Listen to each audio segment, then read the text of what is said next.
জাতির উদ্দেশ্যে ভাষণে অন্তর্বর্তী সরকারের প্রধান উপদেষ্টা ডক্টর মোহাম্মদ ইউনূস বলেছেন, দেশ সংস্কার করার প্রাথমিক পদক্ষেপ হিসেবে প্রাথমিকভাবে ৬টি কমিশন গঠন করার সিদ্ধান্ত নেওয়া হয়েছে। এসব কমিশনের কাজ পরিচালনার জন্য বিষয়ভিত্তিক অভিজ্ঞতা বিবেচনা করে ৬ জন বিশিষ্ট নাগরিককে কমিশনগুলো পরিচালনার দায়িত্ব দেওয়া হয়েছে। বুধবার ১১ সেপ্টেম্বর সন্ধ্যায় অন্তর্বর্তী সরকার গঠনের ১ মাস পূর্তি উপলক্ষে জাতির উদ্দেশ্যে দেওয়া ভাষণে তিনি এ কথা বলেন।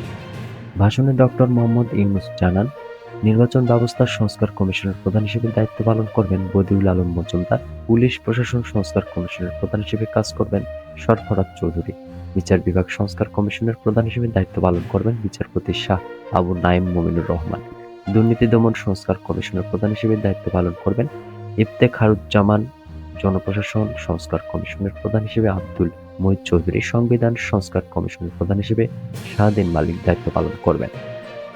প্রধান উপদেষ্টা জানান, এসব কমিশনের অন্য সদস্যদের নাম কমিশন প্রধানদের সঙ্গে আলোচনা করে ঠিক করা হবে। কমিশনগুলোর আলোচনা ও পরামর্শ সভায় উপদেষ্টা পরিষদের সদস্য, ছাত্র, শ্রমিক, জনতা আন্দোলনের প্রতিনিধি, নাগরিক সমাজ ও রাজনৈতিক দলের প্রতিনিধিরা উপস্থিত থাকবেন।